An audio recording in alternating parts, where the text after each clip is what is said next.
Student, जैसा कि आप सभी को पता है कि प्रीवियस लेक्चर में हम लोगों ने क्या किया था, क्लास 12th का जो चैप्टर नंबर 3 है उसके हम लोगों ने एक्सरसाइज 3.4 के क्वेश्चन नंबर 14 तक पूरा सॉल्व कर लिया था। तो आज के इस लेक्चर में हम लोग स्टार्ट करेंगे क्वेश्चन नंबर 15 से। जैसा कि मैंने आपको प्रीवियस लेक्चर में बताया हुआ है कि आपको एक्सरसाइज 3.4 के सारे ही क्वेश्चन में आपको क्या करना है, एक मैट्रिक्स दे रखी होगी, आपको उसको ए के बराबर मानना है और ए इनवर्स की वैल्यू निकालनी है। तो ये मैट्रिक्स हमारे पास क्वेश्चन नंबर 15 में दे रखी थी जो कि 3x3 की है। अब इसमें देखिए हम लोगों ने क्या किया, इसको ए के बराबर मान लिया। अब हम निकालेंगे ए इनवर्स। अब ए इनवर्स निकालने के लिए दो मेथड होते हैं, रो मेथड और कॉलम मेथड। तो चलिए हम लोग इसको रो मेथड से सॉल्व करते हैं। तो रो मेथड से सॉल्व करने के लिए फॉर्मूला होता है ए इक्वल टू आई ए। ठीक, बाकी के लेक्चर अगर आप प्रीवियस लेक्चर देखे होंगे तो आपको मालूम होगा। ठीक, तो आप क्या करेंगे, ए की वैल्यू रखिए ए के प्लेस पे। तो यहाँ पे लिखेंगे 2 - 3 3 2 2 3 3 -2 ये हम लोगों ने क्या कर दिया, ये हम लोगों ने -2 नहीं रहेगा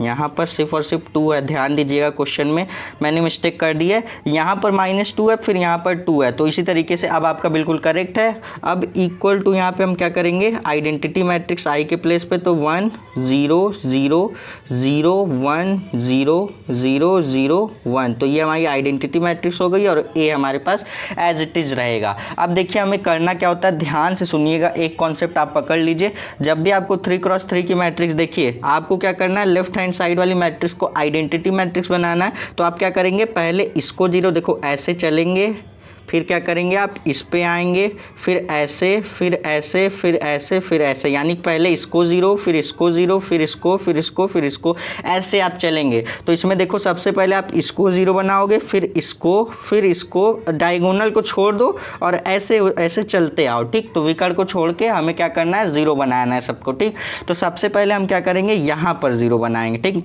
तो यहाँ पे देखो हम रो में बात करेंगे तो -3 है, अगर हमें क्या करना है, इसको 0 बनाना है। और R1 में बात कर रहे हैं तो देखो ये -3 है, इसमें अगर हम लोग क्या करें 2 से मल्टीप्लाई कर दे तो ये -6 हो जाएगा, और ये 2 है, इसमें 3 से मल्टीप्लाई कर दे तो ये +6 हो जाएगा, और दोनों को जोड़ने पर +6 -6 हमारे पास 0 हो जाएगा। देखो ऑपरेशन लगाएंगे, R1 में हमें 0 चाहिए, तो R1 is replace by 2R1 में 2 से मल्टीप्लाई करके प्लस 3R2 में 3 से मल्टीप्लाई करके ऐड करना है। देखो ध्यान से सुनना मेरी बात को, देखो हमें क्या करना है, R1 में 2 से पहले तो मल्टीप्लाई करना है। R1 is replace by 2R1 में 2 से मल्टीप्लाई करो तो 2 का मल्टीप्लाई 2 से होगा तो 4 प्लस R2 में क्या करना है, 3 से मल्टीप्लाई करके ऐड करना है। R2 की वैल्यू हमारे पास कितनी है, 2 है, 3 से मल्टीप्लाई होकर के हो जाएगी हमारे पास 6, तो 4 + 6 हमारे पास हो जाएगा 10। ठीक, उसी तरीके से अब देखो R1 की वैल्यू है -3, 2 से मल्टीप्लाई होकर के -6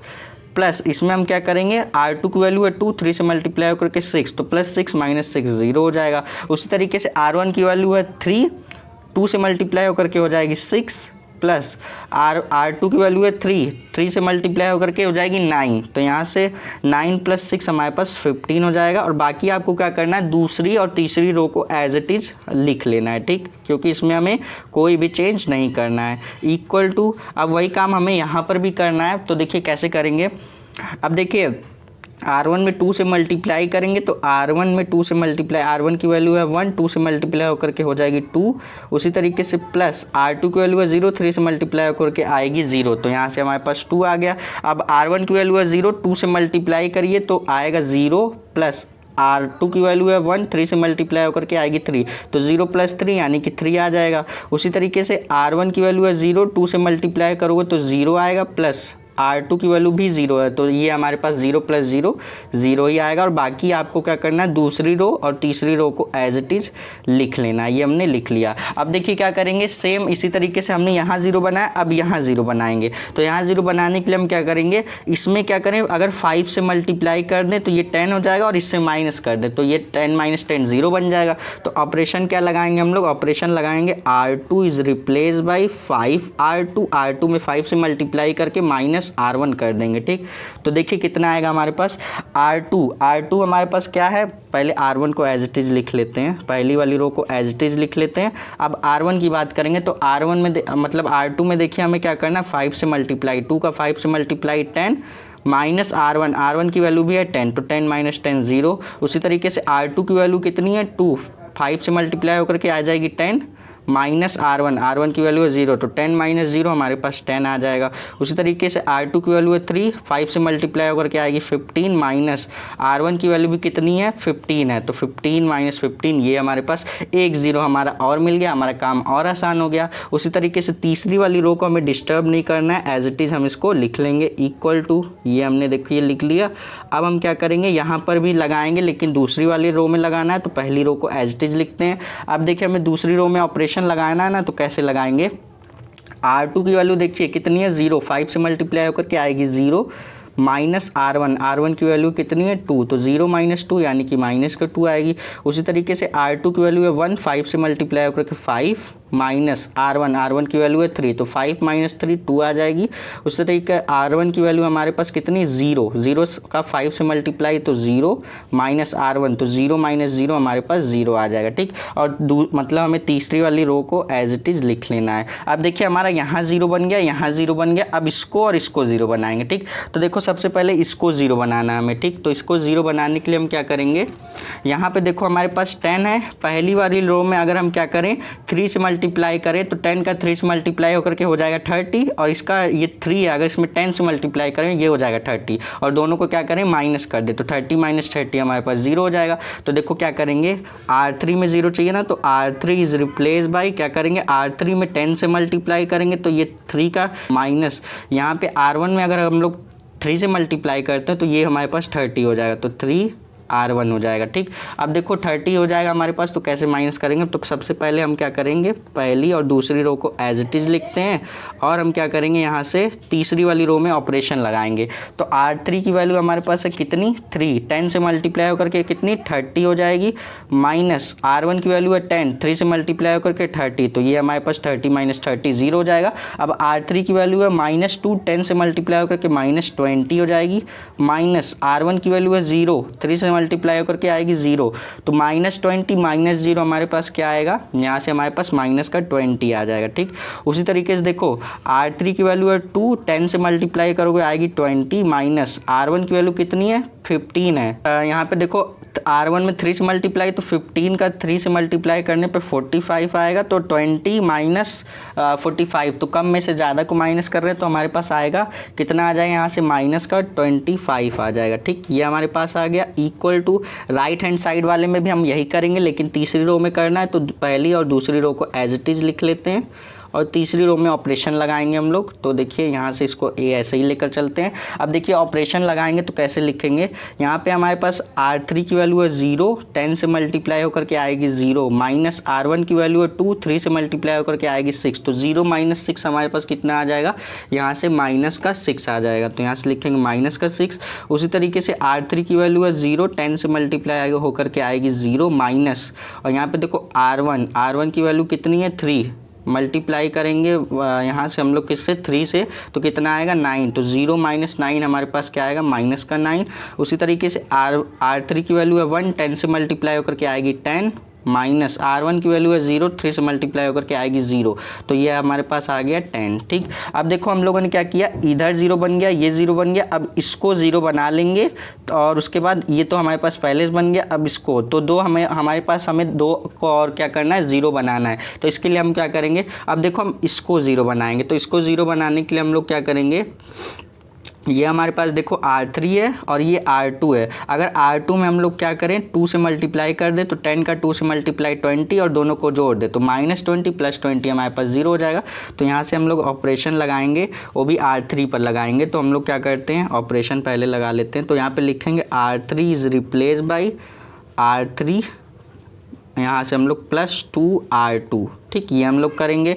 तो देखो कैसे करेंगे, यहाँ से हमारे पास देखो पहले वाली रो को और हम लोग दूसरी वाली रो को एज इट इज़ लिख लेते हैं, ये हमने लिख लिया। अब तीसरी वाली रो पे ऑपरेशन लगाते हैं, तो यहाँ से देखो तीसरी वाली रो पे ऑपरेशन लगाओगे तो कितना आएगा हमारे पास, यहाँ से हमारे पास देखो, तो यहाँ से देखो हमारे पास R3 की वैल्यू कितनी है 0, तो यहाँ से लिख दिया 0, प्लस R2 की वैल्यू है 0, 2 से मल्टीप्लाई होकर के आएगी 0, तो ये हमारे पास 0 ही बना रहेगा। उसी तरीके से यहाँ पे देखो R3 की वैल्यू है -20, और यहाँ पे प्लस R2 की वैल्यू है 10, 2 से मल्टीप्लाई होकर के आएगी 20, तो +20 -20 0। उसी तरीके से R3 की वैल्यू है कितनी -25, यहाँ से ठीक, प्लस R2 की वैल्यू है 0, 2 से मल्टीप्लाई होकर के आएगी 0, तो ये हमारे पास माइनस का 25 एज इट इज़ रहेगा, इक्वल टू यही काम हमें यहाँ पर भी करना है, तो ये 2 3 0 -2 2 0 इसको लिख दिया। अब यहाँ पे R3 में ऑपरेशन लगाएंगे।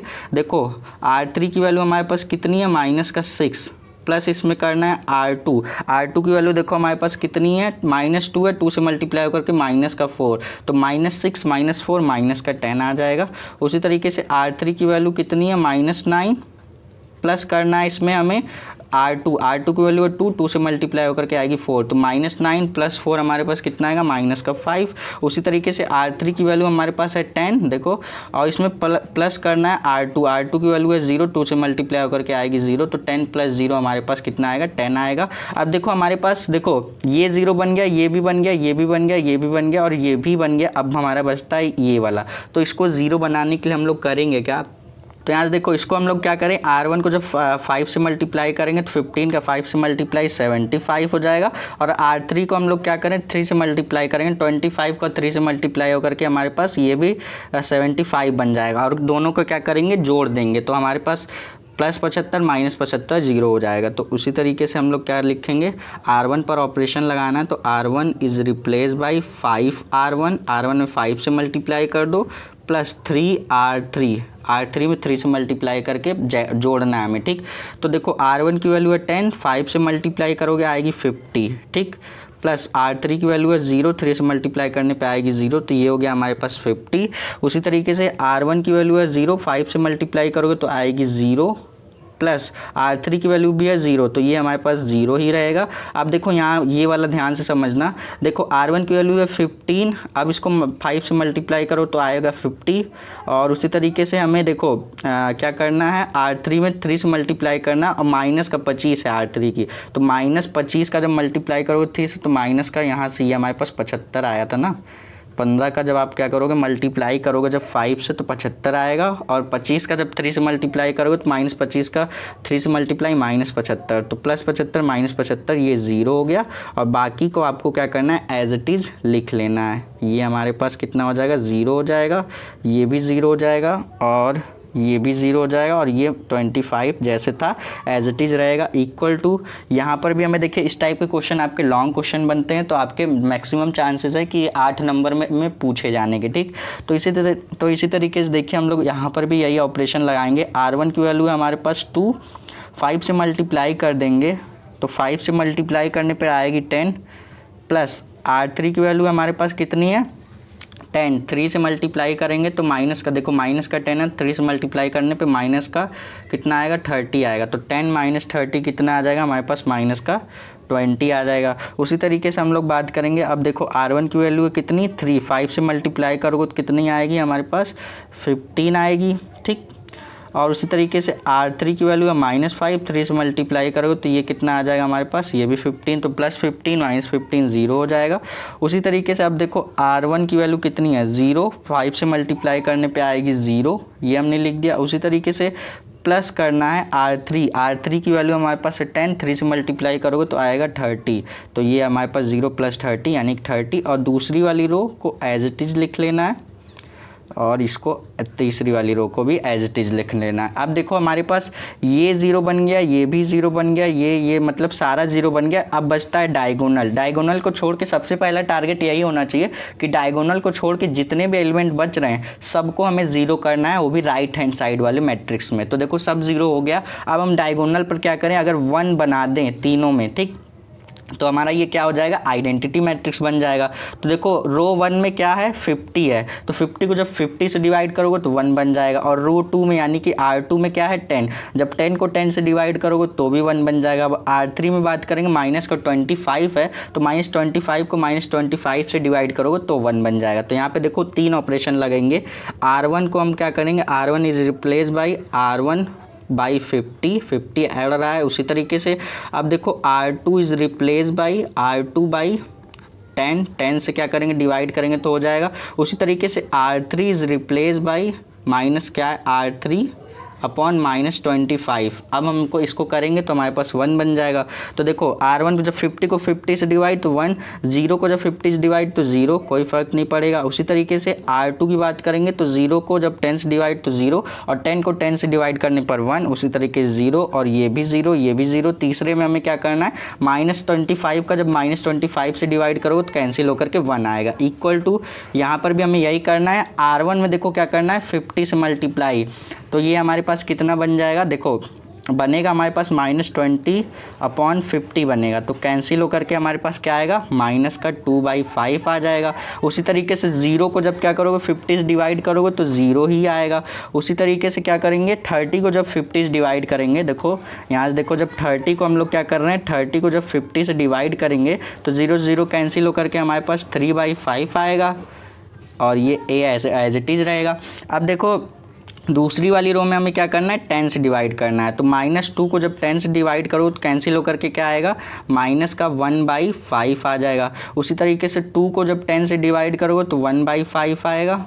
उसी तरीके से 0 को जब 10 से डिवाइड करोगे तो 0 आएगा। उसी तरीके से जब -10 है ना, तो -10 को जब क्या करोगे -25 से डिवाइड करोगे तो ये कैंसिल हो जाएगा माइनस माइनस, और ये देखो हमारे पास 5 से कैंसिल होगा तो हमारे पास 5 2 जा कितना आएगा 10, और ये 5 5 जा ये हमारे पास 2/5 आएगा, तो 2/5 कर दिया।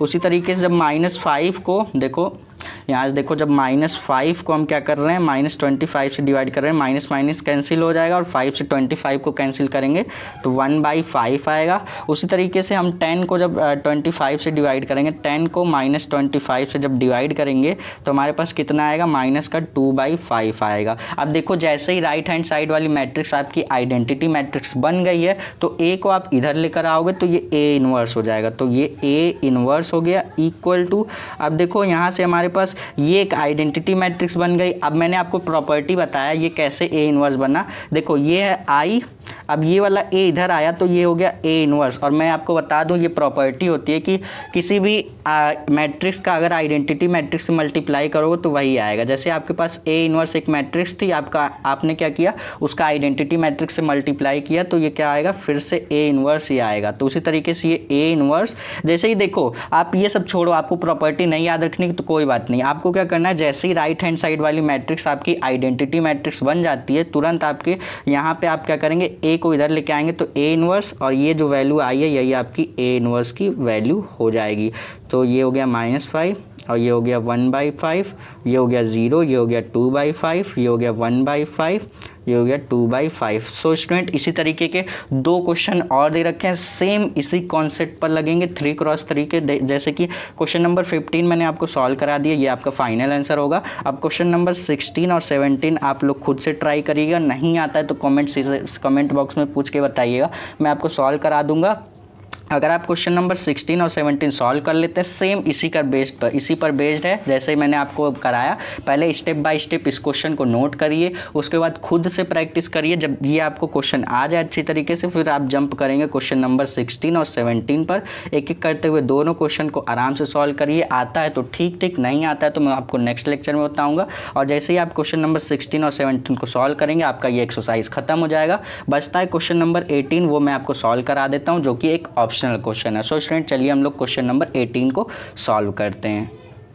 सो स्टूडेंट यहाँ पे देखिए क्वेश्चन नंबर 18 है हमारे पास। क्वेश्चन नंबर 18 एक ऑप्शनल क्वेश्चन है। तो देखिए क्वेश्चन नंबर 18 में बोल रहा है आव्यूह ए तथा बी एक दूसरे के व्युत्क्रम होंगे केवल यदि, हमारे पास ये 4 ऑप्शन दे रखे हैं। पहले ऑप्शन में बोल रहा है यदि A B equal to B A, और दूसरे में बोल रहा है A B equal to B A equal to 0, और तीसरे ऑप्शन में बोल रहा है ए बी इक्वल टू 0 और बी ए इक्वल टू 1, और फोर्थ वाले ऑप्शन में बोल रहा है A B equal to B equal to I. तो देखो सबसे पहले मैं आपको क्या बताया था, मैंने एक प्रॉपर्टी आपको बताई थी इसके बेसिक कॉन्सेप्ट वाले में, कि मैंने आपको बताया था जब आपके पास ए और बी, जब आपके पास 2 मैट्रिक्स दे रखे हैं तो ये एक दूसरे के इन्वर्स कब होते हैं, जब आपका ए बी को आप मल्टीप्लाई करिए वो आइडेंटिटी मैट्रिक्स के बराबर आ जाए। तो कैसे, देखिए आप क्या करेंगे, आप इसको ए को इधर लेके आएंगे तो बी इक्वल टू आपका क्या हो जाएगा, ए इनवर्स आई। और मैंने आपको बताया कि आइडेंटिटी मैट्रिक्स मतलब किसी मैट्रिक्स का जब आइडेंटिटी मैट्रिक्स से मल्टीप्लाई करते हैं तो वही आता है, तो उसके according B B equal to A inverse आएगा।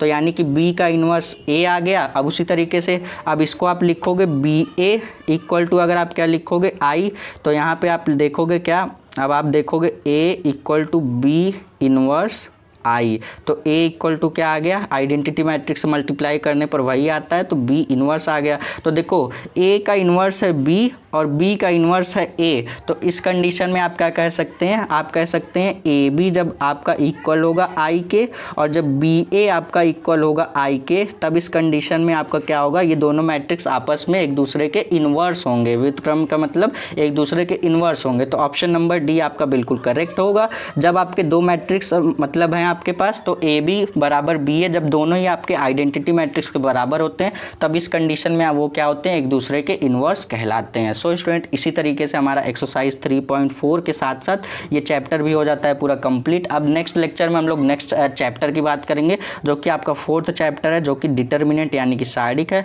उसको हम लोग बेसिक कॉन्सेप्ट पहले उसका देखेंगे कि कैसे क्या करना है हमें उस एक्सरसाइज उस चैप्टर में, तो वो सारी चीज़ें देखते हुए उसके बाद हम लोग उसके क्वेश्चन पर जंप करेंगे। आई होप कि ये पूरा ही चैप्टर आपको समझ में आया होगा। कहीं भी कोई भी डाउट है तो सीधे बॉक्स में पूछ सकते हैं। अब आपको मिलेंगे नेक्स्ट लेक्चर में, तब तक के लिए पढ़ते रहिए। All the best.